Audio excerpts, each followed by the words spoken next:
Our first speaker of the day is Dr. Kiran Patel.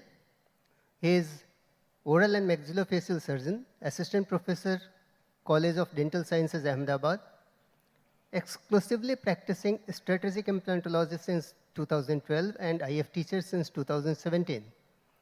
He is certified trainer in American Academy of Facial Aesthetics. He has vast experience in treating almost no bone cases in diabetics, in smokers, and in medically compromised patients. Today he has got a very interesting topic, like complications, because if you do any job, there are failures, there are complications, and you have to know how to face them. If you say didn't have complications, means you didn't do the job. And today he is going to guide us for the complications and the failures. Dr. Patel, please continue. Thank you, sir. Good morning, everyone.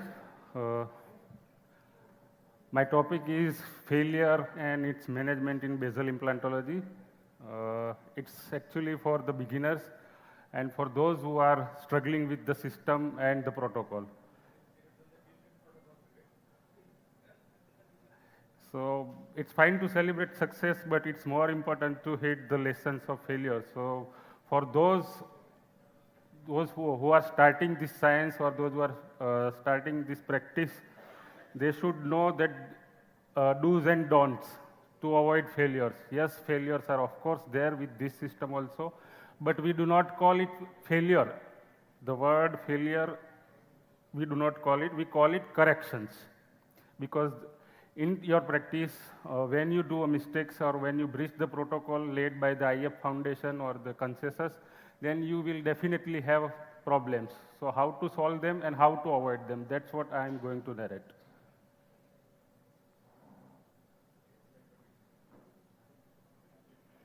Now, what is failure in basal implantology? Implant mobility, bridge mobility, or patient not able to perform functions. So we do not call it failure. This requires corrections. Now there are factors, the doctor-related and patient-related factors. Doctor-related factors are missing anchorage during placement from the cortical bone, faulty prosthesis, and not following the protocol.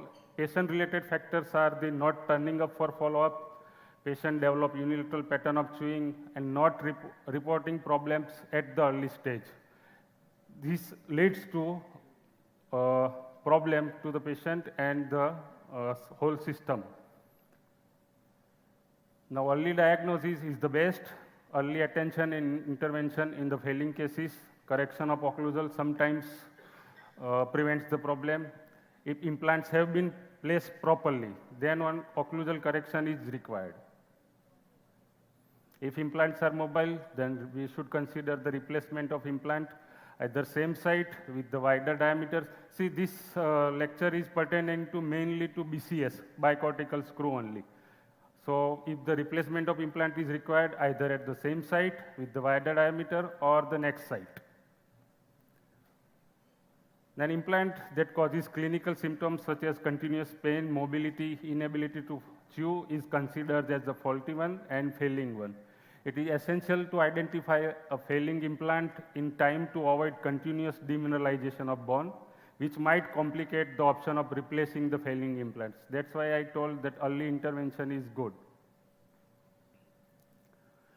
No need to take out an implant if the bone surrounding threads are not fully demineralized. The black line, if we see in the radiograph between the shaft and the surrounding bone, swelling or abscess present in the surrounding soft tissue, presence of crater-shaped defect around the heads unless the threads are not affected, when there is only a horizontal mobility, and when the BCS rotates in the bones. So these are the conditions we should not consider straight away to take out the implant. Like this in this X-ray. You can see the black lines between the shaft and the implants, but implants are good, engaged, encouraged in the second cortical, but this is just demineralization and it's healing bone. This OPG is just 1 month post-op. Patient does not have any